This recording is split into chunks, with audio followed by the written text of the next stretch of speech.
a call to end the suffering of millions. This is ethnic cleansing. Now backed up by a new bill seeking an end to the crisis through economic sanctions on military generals. This sends a very strong message to the Burmese military that we're not going to tolerate business as usual while they reap economic profits.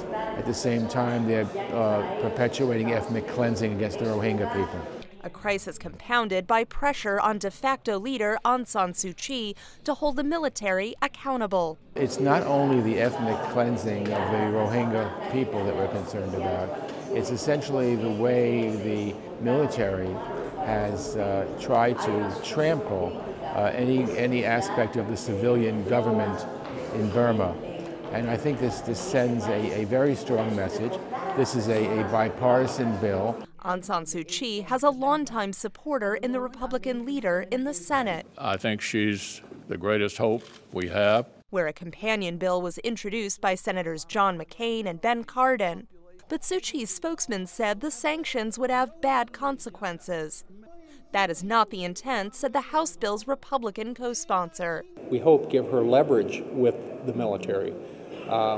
We would be able to work with her perhaps to relieve sanctions once in place if the military does reform itself and does certainly cease the hostilities and atrocities which have occurred. And if hostilities do cease, the bill provides for what comes next. The goal here is to get those that have been displaced and in general have gone to Bangladesh to allow them to return to Burma, return to their homes.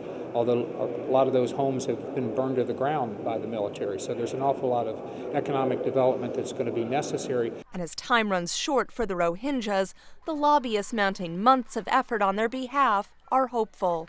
This is one issue where everybody across the political spectrum comes together in support of human rights in Burma. We think that bodes very well for the progress of this bill and getting it to the president's desk.